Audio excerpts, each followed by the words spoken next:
কেন আজকে তুমি মুহাম্মদের লগে পারলা না? এবার রুকানা কি কই জানেননি?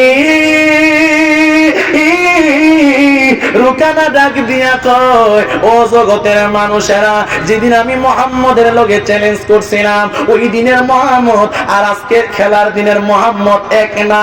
তুমি কেমন দেখলা? এবার ওই রুকানা ডাক দিয়া কয়, এই জগৎবাসীরা রে, ও জগতের বাসী, আজকে যখন মুহাম্মদ আসলো আমি দেখলাম মুহাম্মদ আসতেছে কথা ঠিক, কিন্তু মুহাম্মদের পিছনে আচ্ছা তোমরা স্টেজে আইলো না? আচ্ছা আচ্ছা, নারায়ে তাকবীর, আল্লাহু আকবার, নারায়ে রিসালাত, হযরতুল আল্লামা মাওলানা আল্লামা গাজী মাহবুবুল হক নূরে বাংলা হুজুরের আগমন, নূরে বাংলা হুজুরের আগমন এই মাহফিলের পক্ষ থেকে আমরা খুশি না বেজার? কথা বলেন, খুশি না বেজার? যারা এখনো আশেপাশে আছে এরা আসলে বেজার, কারণ খুশি হইলে ফ্রেন্ডে লাইফ হইলে। আর 5-6 মিনিটের ভিতরে হুজুর স্টেজে আসবে। আমি বিনীতভাবে অনুরোধ করবো, চট্টগ্রাম থেকে হুজুর আসছে, আল্লাহর রাস্তে সবসময় যা করেন আজকে তা করেন না, আল্লাহর রাস্তে আজকে তা দেখেন না, এই আলামত দেখেন না, প্যান্ডেলটা ফিল আপ করেন, মানুষ সবাই চলে আসে। হুজুর যদি এরকম মানুষ দেখে খুব কষ্ট পাবে, উনি মুসাফির মানুষ, অনেক দূর থেকে আসতেছে, অল্প মানুষ নিয়ে হুজুর ওয়াজ করে না। এই জন্য অনুরোধ করবো আপনার প্যান্ডেলের ভিতরে চলে আসেন, সকলে বলেন মারহাবা, আর জোরে বলেন মারহাবা। আমার নবী সাথে কোনো তুলনা আছে? কথা বলেন, আমার নবীর সাথে কোনো তুলনা আছে? আমার নবী কি অন্য নবীদের মতো? আমার নবী কেমন নবী? যে নবীর সাথে কোনো তুলনা হয় না। অন্য অন্য নবীরা পর্যন্ত আমার নবীর উম্মত হওয়ার পাগল। আর জোরে কোন সুবহানাল্লাহ কোন না? কেমন পাগল? আদম ও সফিউল্লাহ বলে, আমি যদি নবী না হইয়া আখির নবীর উম্মত হইতাম তাহলে কতই না ভালো হইতো। হে আদম, কেন ভালো হইতো? আদম নবী ডাক দিয়া কই, শুনো, আমি যখন গুনাহ করছি করার সঙ্গে সঙ্গে আমার শরীরের কাপড় পরে গেছে, আমি উলঙ্গ হইয়া গেছি। আল্লাহু আকবার কইতেন না? আল্লাহু আকবার। আর জোরে কোন আল্লাহু আকবার। আল্লাহু আকবার কইবেন কইবেন কইবেন। আর এমন কোয়া কইবেন যখন আজরাইল দিকা মুখটা বেকা হয়ে যায়, দম্মত ফিরে যাবেন গা, তখন কেক খাইলো আর মুখটা আওয়াজ হতো না। তো কই জোরে জোরে জোরে জোরে কই, তখন ইচ্ছা করে অনেকে শক্তি আছে কই না, আল শান্তি শয়তান ওয়াসওয়াসা করে রাখছে। কিন্তু একটা সময় আসবে ইচ্ছা করলো মুখ লড়াবেন, কাঁপাবেন, কিন্তু আল্লাহর নামটা মুখ দিয়ে আইতো না। কথা কোন ঠিক না বেঠিক? এই জন্য সময় থাকতে কামাই করো, সময় থাকতে কামাই করো। আমি যদি একজন যুবককে বলি, হে শরীফ ভাই আপনি আম গাছে ওঠেন, কোয়ার লগে লগে ঠাস করে দেবো গা। আর আমি যদি একজন মুরব্বীরে কই, বাজান আপনি জাম গাছে ওঠেন, মুরব্বীকে 5 লাখ টাকা দিলে কাম হতো, আমি পারতাম না, কারণ আমার এখন সময় না। সময় থাকতে ঠান্ডা পানি দিয়ে উযু করে ফজরের নামাজে অংশগ্রহণ করো। আর 80 বছর 90 বছর হয়ে যাবে, তখন যদি বলো ও মাই গড ঠান্ডা পানি আমার দিয়ে এত লাগলে কষ্ট লাগে, তখন আর সময় গেলে কামাই হবে না। সময় থাকতে কামাই করো। কথা বলেন ঠিক না বেঠিক? এবার যেই মাত্র আদম নবী বলে, আমি তো আখির নবীর উম্মত হতে চাই, আমি আখির নবীর উম্মত হলে ভালো হইতো। কেন? আমি যখন একটা গন্ধম ফল খাইয়া আমি যখন গুনাহ করে লাইছি, গুনাহ করার লগে লগে আমার শরীরের পোশাক খুইলা পড়ে গেছে, আমি উলঙ্গ হয়ে গেছি, সঙ্গে সঙ্গে 3টা ফাতা। কথা কয় না? জোরে কয় না? হারি হাইস নারী জোরে কোন কয়টা? 3টা। আর জোরে কোন কয়টা? 3টা। 3টা ফাতা। 3টা ফাতা দিয়া ওনার লজ্জান্ত স্থান রাখছে। ওই দিন থেকে পুরুষ মানুষ মারা গেলে 3 কাফর। আল্লাহু আকবার। যে একটা সুবহানাল্লাহ কইছে বুঝা গেছে ওই যুগে আমি আসলাম, এটা কত দেখছি, এটা লাগি আবার সুবহানাল্লাহ কোন লাগবে? হিরমিয়া জোরে বলেন সুবহানাল্লাহ বলেন। সুবহানাল্লাহ। আর জোরে বলেন আল্লাহু আকবার। আর জোরে বলেন ইয়া রাসূলুল্লাহ, বলেন ইয়া ওয়ালি আল্লাহ, ইয়া ওয়ালি আল্লাহ। কাপড় পরা মাত্র কয় কাপড়? 3টা।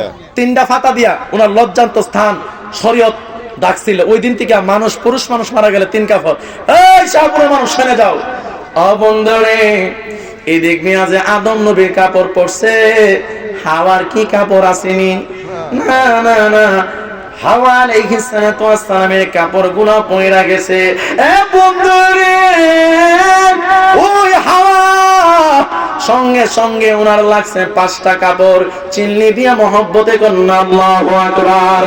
5টা কাপড় দিয়া হাওয়া ওই ওনার শরীয়ত ডাকছে রে। ওই দিন থেকে মহিলা মারা গেলে 5টা কাপড় লাগে, তার কাপড়ের কাপড় দাঁড়াও। এবার যেই মাত্র হযরতে আদম নবী বলে, এ শাহপুরের বাবা গো, যেই মাত্র আমি গুনাহ করলাম আমার শরীরের পোশাক খুইলা গেছে রে, কিন্তু আখিরি নবীর উম্মত গুনাহ করব, এরপরেও তারা উলঙ্গ হবে না। জোরে কি বলবেন না আল্লাহু আকবার? আর জোরে বলেন না ইয়া রাসূলুল্লাহ। যদি আদম নবীর মতো গো গুনাহ করলে কাপড় খুইলা যাইতো রে, তাইলে আজকে আমরা সবাই উলঙ্গ হয়ে যাইতাম। আদম নবী কুসি না একটা, আমরা যে কড়া করি এটার কোনো হিসাব আছে? হাই হাই রে। এই জন্য আদম নবী আমি আদম যদি আদম না হইয়া আখির নবীর উম্মত হইতাম তো আমি নিজের দামি মনে করতাম। সুবহানাল্লাহ মানে না, আর জোরে কইতে বল সুবহানাল্লাহ, আর জোরে কইতে বল আল্লাহু আকবার। ও বন্ধুরে, এবার আদম নবী কয় আখির নবীর কাপড় খুলবে না। এবার আদম নবী ডাক দিয়া কয় আমি গুনাহ করার কারণে আমাকে জান্নাত থেকে বের করে দিয়েছে। এ যুবকের দল, শাহপুরের বাবারে, ও সুলতানপুরের বাবা, আদম নবী বলে আমাকে জান্নাত থেকে বের করে দিল, কিন্তু আখির নবীর উম্মত গুনাহ করবে গো, কিন্তু তাকে দুনিয়া থেকে বের করে দেওয়া হবে না। তারে আমার আল্লাহ সুযোগ দিব গো, গুনাহ করছো তুমি আল্লাহর কাছে মাফ চেয়ে নাও, আল্লাহ মাফ করে দিবে। এবার আদম নবী ডাক দিয়ে বলে গো আমারে আল্লাহ মাফ করে নাই, আমারে আমার হাওয়া থেকে দূর করে দিছে। 350 বছর আমাকে কান্না করা লাগছে একটা গুনাহ মাফ পাওয়ার জন্য। 350 বছর আমি রন্ধে রন্ধে ঘুরছি আর কান্না করছি রে।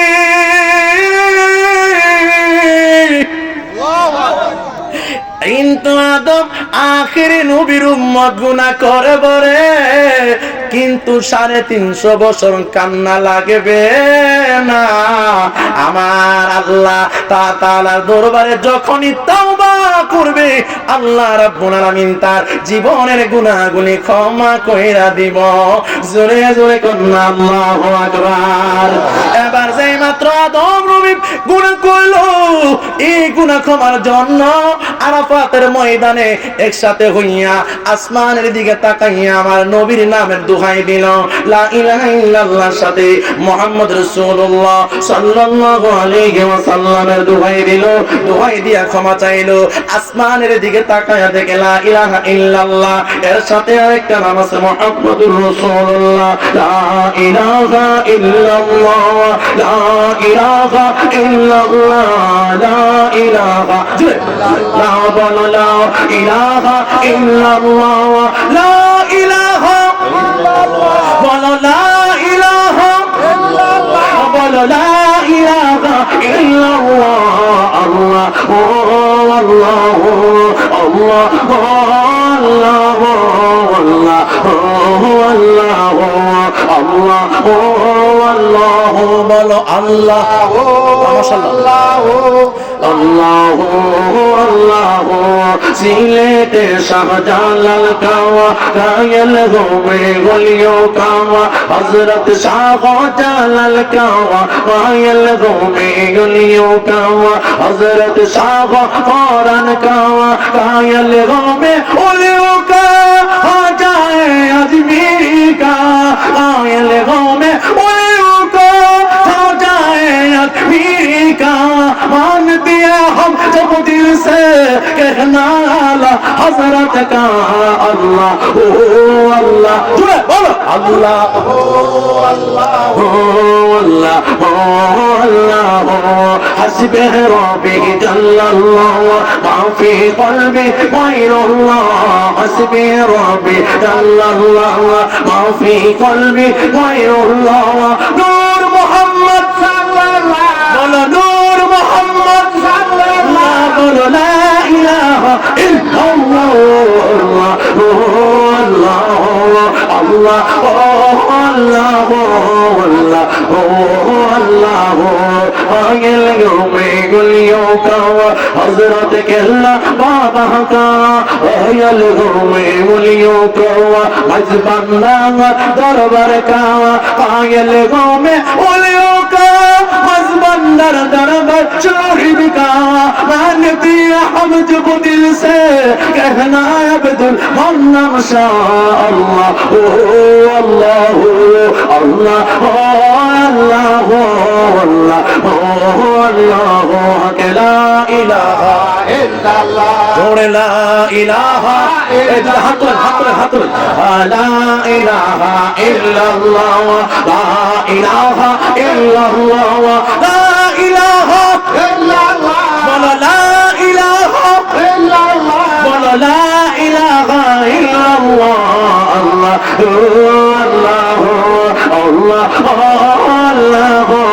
আল্লাহ আল্লাহ একটা জবান বন্ধ রাখবে না চিৎকার মেরে কন্যা আল্লাহু আকবার আর জোরে জোরে কন্যা ইয়া রাসূলুল্লাহ মহব্বতে কন্যা ইয়া রাসূলুল্লাহ আমি তারে খুঁজব না রে বন জঙ্গলায় যাইয়া আমার মাঝে আমার আল্লাহ আছে লুকাইয়া চিল্লি মায়া কন্যা আল্লাহু আকবার আর মহব্বতে কন্যা ইয়া রাসূলুল্লাহ ইয়া রাসূলুল্লাহ আল্লাহর একজন নবী যার নাম হযরত ইব্রাহিম খলিলুল্লাহ সুবহানাল্লাহ আমি যে ওয়াজ করি আমার কষ্ট লাগে না হেরা সুবহানাল্লাহ কইলে হেরার কষ্ট লাগে না লক্ষণটা তো ইডি বুঝা যা গ্রামে গেছি গা মাঘ মাসিতে দিন আর দেখছেন সুবহানাল্লাহ কইতে কি কষ্ট জোরে কোন সুবহানাল্লাহ এরা কইছে অতকান কই আস না আমাদের ফার্ম বাই করছু অকন আইছি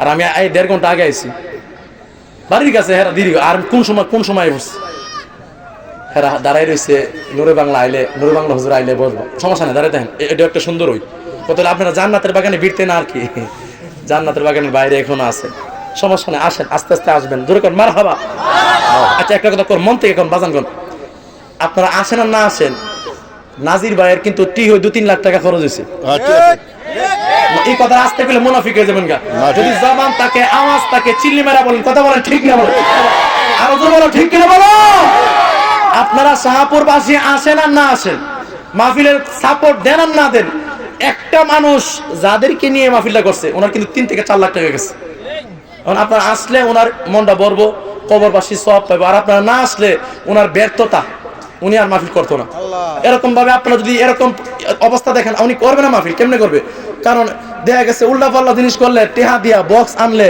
নাচানাচি করলে অবস্থা খারাপ আর মাহফিল করলে টেহা 10 টাকা 20 টাকা 100 টাকা 150 টাকা দেয় এছাড়া বেশি টাকা দেয় না আজকে মসজিদে গেলে মসজিদের জন্য দানের জন্য মাদ্রাসা দানের জন্য টাকা পাওয়া যায় না কিন্তু যত আকাম আর কুকাম এর মধ্যে টেহার অভাব নেই আস্তে হইলে আওয়াজটা জোরে বলো ঠিক কিনা বলো আরো জোরে বলো ঠিক কিনা বলো এই জন্য আওয়াজ করে বলেন জীবন বারবার ইমান একবার ইসলামের জন্য রাজপথে সুন্নিয়তের জন্য রাজপথে ইসলামের জন্য সুন্নিয়তের জন্য যখন ডাক আসবে সুন্নিয়তের বলিষ্ঠ সুর আল্লামা গিয়াসউদ্দিন তাহির পক্ষ নিয়া মাঠে নামতে রাজি আছেন নাই বলেন এই সামনে বলেন হাত তুলে রাজি নাই তুলে বলেন রাজি আছেন নাই বলেন যখন ডাক আসবে রাজপথে জীবন দেওয়ার জন্য সুন্নিয়তের জন্য মাঠে ময়দানে থাকতে রাজি আছেন এই কথা কোন রাজি আছেন কারণ রাজি তার প্রমাণ একমাত্র পরিচয় আমলে ইখলাসে আপনাদের আমল পরিবর্তন করতে হবে নামাজ পড়তে হবে মাথায় টুপি দিতে হবে শরীরে পাঞ্জাবি পরতে হবে সুদ খাওয়া যাবে না ঘুষ খাওয়া যাবে না নাফরমানি করা যাবে না যে জিদাই করেন না কেন যে যত বড় ফিরের কাছে মরিদন আর যে যত বড় করে আল্লাহর বান্দা হন নামাজ ছাড়া